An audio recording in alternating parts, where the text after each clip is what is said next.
Hi, I'm really excited to have you on the podcast today. Oh, Jonathan, do you want fabulous? Do you want to introduce yourself? yeah, sure. I'm Jonathan Moffat. I'm the Information Management Lead at ALGM. That's the Association of Local Government Information Management here in New Zealand. Fabulous. And tell me a bit about you as the person. Yep. Me as the person. So I'm a Geordie. I'm originally from Newcastle. Moved out to New Zealand in 2002 with my now wife. Started work in local government information management in 2004, and so that's been my career since then. I kind of fell into it like most people do. And we live in Nelson, which is at the top of the South Island of New Zealand, and it's a gloriously sunny spot most of the time. I've got family. We're well established. I've got three daughters. I've got one at university, one who'll be going next year, and my youngest is 15. So, yeah. Living the dream, as they Amazing. say. Living the dream. Living the dream. And I can imagine because New Zealand is so beautiful. Do you have any other outside hobbies? Yeah, I do. So well, yeah, we try to get out and about a bit as much as we can for a bit of sort of walking and tramping, which is what they call hiking over here. Just Nice. it's not to Thank do with you. homeless people. And one thing that I get out and do a little bit of hunting actually, which I never did in the UK at all. Never been interested in that kind of thing, but some friends at the council that I used to work for dragged me out hunting Canada goose. They're a pest bird here. They've migrated over from the Great North, and they're a pest species. So there's an area sort of at the top of the South Island known as the Molesworth. It's a huge cattle station, and so about 3 times a year we get the opportunity to go up there and try and lower their numbers and thin them out a bit. Yeah. But through a little bit of my being an introvert and also just for availability, I tend to go in the winter months when it's sort of nobody else wants to go in the winter, so we go and sit in the snow and camp in a tent in sort of -6, -7 kind of temperatures. So Wow. yeah, yeah, That's it's fun. Sort of that's 3, commitment. 4 days. Yeah, it's fun. Get out and about. And it's stunning landscape, and the scale of it is just immense. That it blows your mind, and you think, oh, let's pop over there. Let's go and walk up that hill. It'll take about an hour, and 4 hours later, you're only halfway there. It really is Wow. incredible place. Yeah, Oh well, you have to share some photos with me when you're next there. yeah. We'll do. I have to ask, why are they a pest? They're big, bolshy, virtually indestructible birds, and there are no real predators for them here, so they can dominate the native birds, the native ducks, and wildlife, and they just shove everybody else out of the way and eat all the food. So yeah, they're a pest, and there's not Okay, much that can take understand. them down. They're big, heavy birds, and they're pretty aggressive as well. Wow. And do you eat them afterwards? Yeah, Do we they go tend to. into? Yeah, we tend to. We'll try and bring back what we can, and usually get most of it made into sausages, which are very, very nice. Oh, beautiful. So I Yeah, digressed on our information management topic, but it's always nice yeah. to learn something That's all new. good. So thank you. So can you tell me a bit more about Algam and its mission? Yeah, so Algam is about 40 years old, although it was not originally called Algam, but it's existed in some form for about 40 years, originally supporting IT for local government in New Zealand, and then it became its own sort of entity and expanded into information records management, customer experience, GIS, data management, smart communities we also support as well, and the web and digital sort of front end of council. So we our aim is to really support those sort of backroom jobs at council that don't get the TLC or the recognition or even the value that they give is often unrecognised. We are there to support them. We have an official mission and vision statements, which our vision is a digitally transformed local government sector, and our mission is bringing people and technology together to deliver better local government services. And we are a not-for-profit, so there's 8 of us in the team supporting the entire country, 78 local authorities in New Zealand, and all of them are members of ALGM, and we're very proud of that. And yeah, so that's kind of what we do. We provide support, see resources, help where we can. We do a bit of consultancy work for councils as well. And last year we established ALGM Australia to provide the same sort of support to councils on the other side of the ditch. Fabulous. Fabulous. So I'm really intrigued by your organisation because you have a blend of IT and information management together. Now, from my experience across the world, there is sometimes a disconnect between the two. So IT is very much around the software and we're very much around sort of the information within the software. How do you manage that, and do you see that same? Oh yeah, that's very true here. Most organisations, not just councils, but there's a real disconnect between the records management and the IT side of things, and that is one of the gaps that we are trying to bridge and bring together. Because increasingly in the sort of digital space, those things are just so tightly linked. You can't pull them apart. Yeah. And information management is no longer filing. It's no longer getting bits of paper out and putting bits of paper in and signing out transit cards and things like that. It's information architecture, it's understanding metadata, it's understanding taxonomies and ontologies, and nobody recognizes that. So that's one of the roles that we play, is trying to just bring that view to the surface, that in my world, IT is the tool and that people use to access information, and IM is the management of the content, and you can't have one without the other. Yeah, I totally agree. And I just thought it was interesting that you've got a conference coming up in November, and you kind of bring those professionals together. Yeah, we do. And I just think it's really unique, and I'm pleased that organisations are now doing that to help IM professionals, but also the technology as well. So, what services does ALGM offer in the information management space? So the biggest offering we have in this space is we have what is called the ALGM IM Toolkit, and that is a set of resources aimed at helping local government information management professionals establish an information management program. So we've got a whole bunch of resources that cover information governance, so that's things like how to develop an IM strategy for your organization, how to lists of all the relevant legislation that has impact on record keeping. The main ones obviously are sort of the Public Records Act, the Local Government Official Information and Meetings Act, and the Privacy Act, and they sort of are that cornerstone of managing information.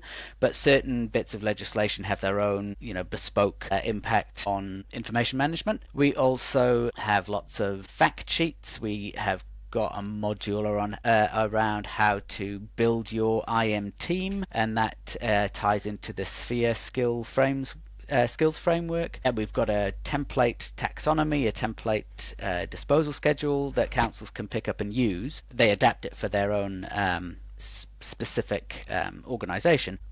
The legwork's been done.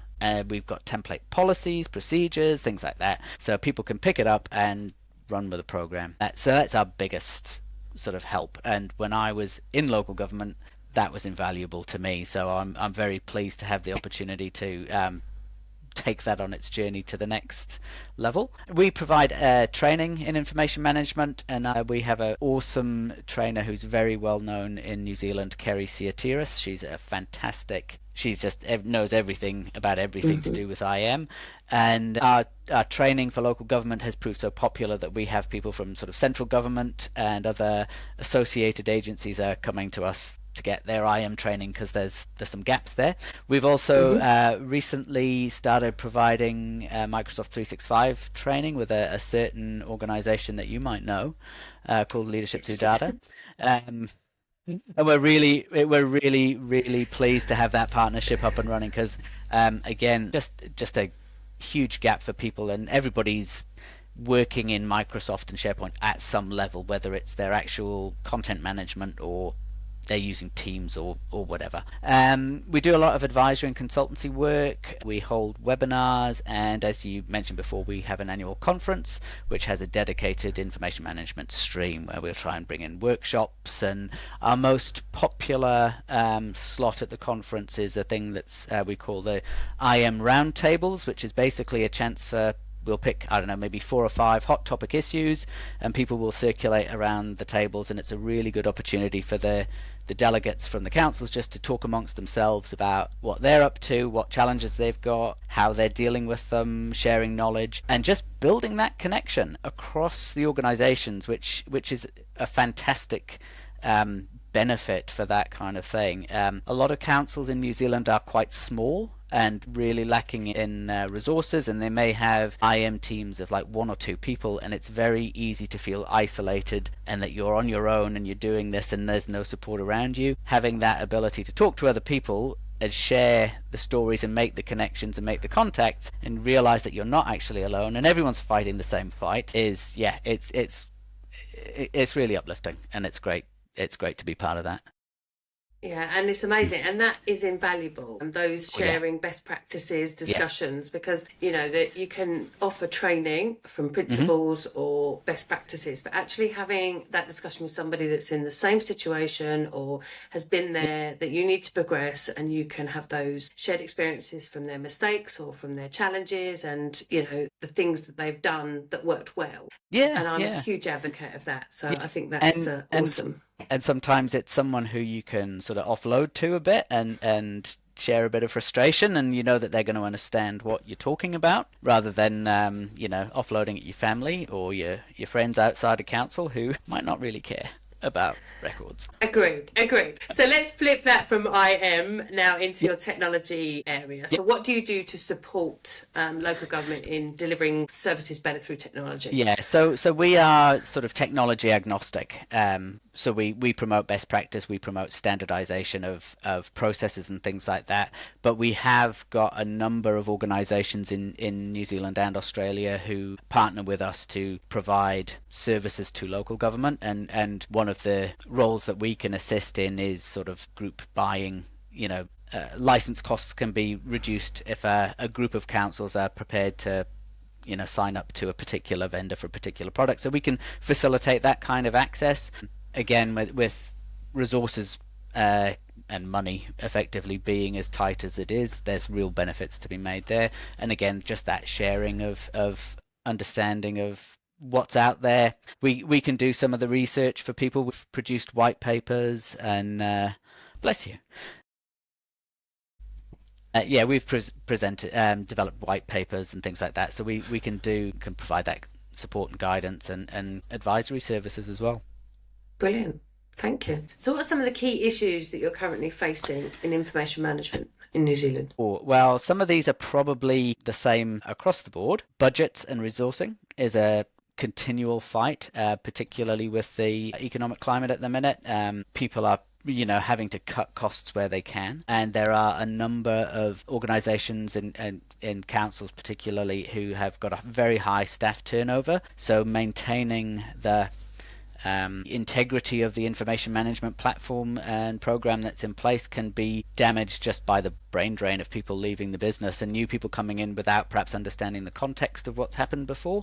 That's a big issue. You mentioned about the separation between IT and IM. I think a bigger scale problem to address is the lack of integration of IM into the business as a whole. IM is seen as its own function, and the records people are their own thing. They do the filing and the information management, but really that needs to be across the business and not just a little pocket of it. I think that's a big issue. Again, I'd say that there's an issue around the idea of IM as a career. It seems to be that most people kind of fall into it or slide into it, or it's not something that people necessarily see as a career opportunity until they're in it and they understand the value of information management.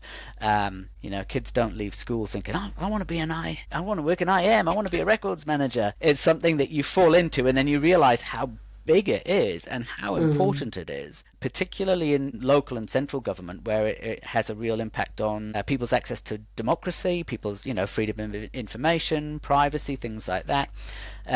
So I'd really like to see that visibility of, people might go into IT or they might go into engineering. Why shouldn't they want to go into IM? There's a lot of stuff happening there. And the other thing that's going to have a big impact, and it's starting to already, is the growth of AI, use of AI. Before it gets too far before the horse has bolted, and it probably already has to a point. I can see that there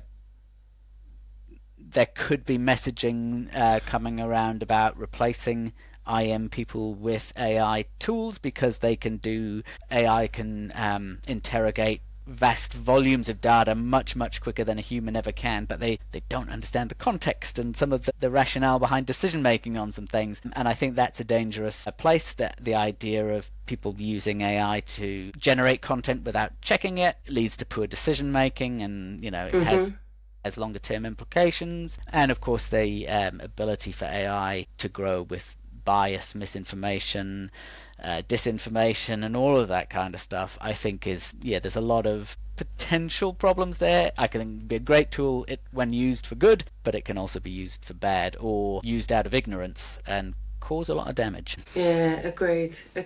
And I think there's that big piece, that everything you've just said, there's that big piece about the person behind the role, and that's kind of one of the key things that I'm very passionate about, is actually we need to, as information leaders or managers, to actually really stand tall, stand proud, and say these are the things that you need to consider. Because I agree with you what you were saying about AI, but the people benefit that comes with that it's not there if you just remove IM professions. Yeah.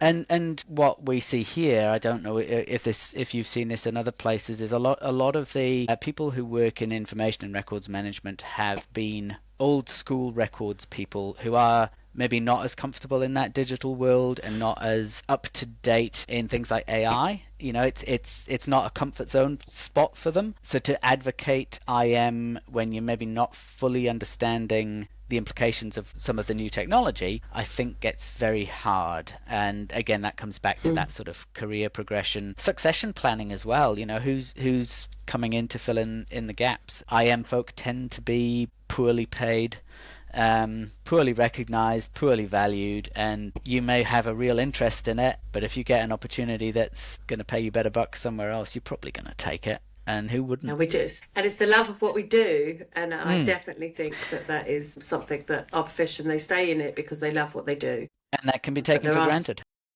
And it can. And there are definitely some areas around the person to help build confidence, self-belief, drive, and get them into a growth mindset so they can learn more about technologies and AIs, so they can really start to drive those through the business. Yeah, and that's where our partnership with yourselves is one of those tools that people can access to raise that awareness, to raise that skill level, and so that's what we're trying to do anyway. Could you share some of your recent projects, what ALGM's been working on? Yeah, sure. So we've got a range of things that we've been involved in.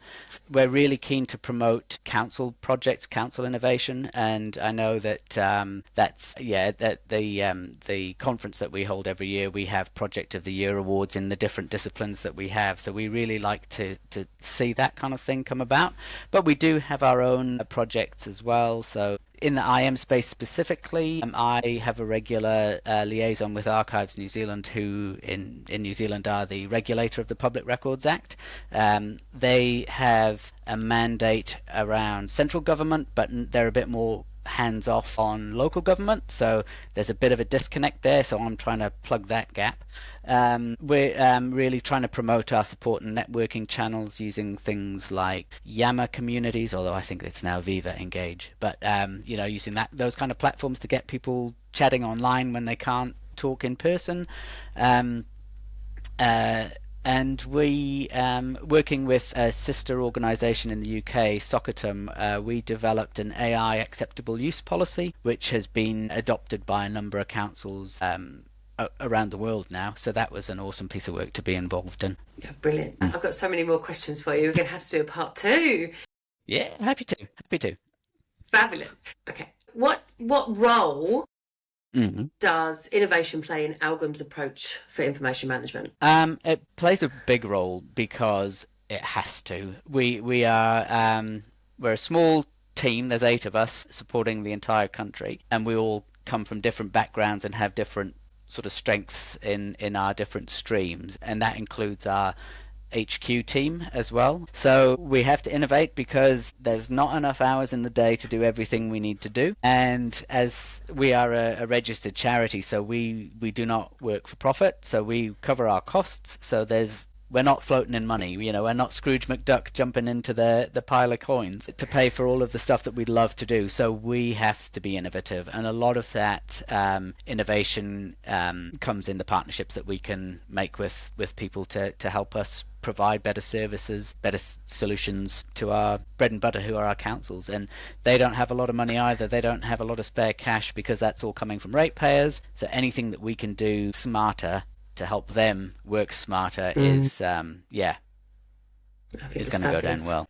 Fabulous. So how can local governments get access to the benefits from ALGM? Well, all of the local government, all councils in New Zealand are already members, so they're already accessing that. Yeah, we've already got them. But our ALGM Australia is growing, and people can hit us up online. We have a New Zealand and an Australian website, and they can find us there and have a look at what we do. And if they're keen to be part of it, we'd love to have them as part of the journey. Amazing. So what are some of the future trends in information management that ALGM's preparing for? Well, the big one is AI. It really is. It has to be.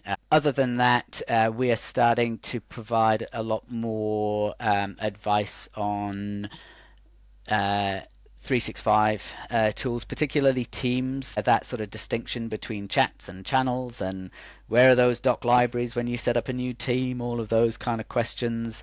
As I say, I think all councils are using 365 to some degree, and if it's not done in a managed way, if there's no sort of governance around how that's deployed, it goes feral, and then they're in a world of hurt, and you can't find what you need to. So that's a big area. Digital disposal, again, people have moved from paper records to digitized records to digital records, and outside of shredding your finance records at the end of 7 years, everything else is kind of kept. So disposal and actioning it is a big issue, particularly in the digital space, because the sheer volume of content to be got rid of is just mind-blowing.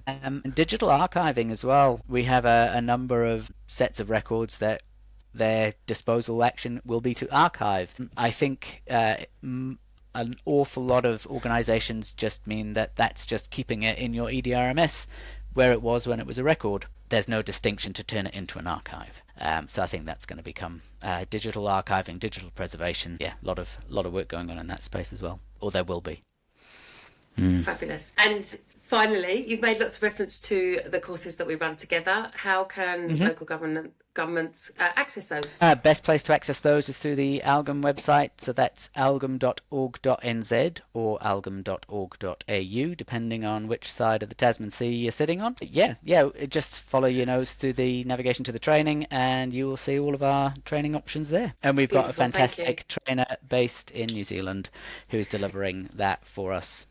So, the lovely Andrea McIntosh. Yeah, lovely Andrea. And so there's no issues with times or people being particularly tired when they're delivering training. Agreed. I like this podcast today. Jonathan, how can people access you if they want to know any more information? If anyone wants to get hold of me, my email address is im@algm.org.nz, or I'm on LinkedIn. Fabulous. Well, thank you so much for your time. It's been super great. Yeah, it's been good fun. Thank you. Thank you for listening to the Journals of the Information Entrepreneur with me, Jacqueline Stockwell. I hope you found this episode inspiring and helpful and have some takeaway tips that can be useful to you. If you liked this episode, please like, review and share it with your friends. Your support helps us reach more information leaders to stay inspired and listen to great content. Want to test out your strengths and weaknesses and measure it against our Empower framework? Please complete the scorecard. It's a great way to improve and evaluate your skills. You can find the scorecard at the end of the description of this podcast. Stay tuned for a new podcast every Thursday, and remember to be bold, be brave and be beautiful.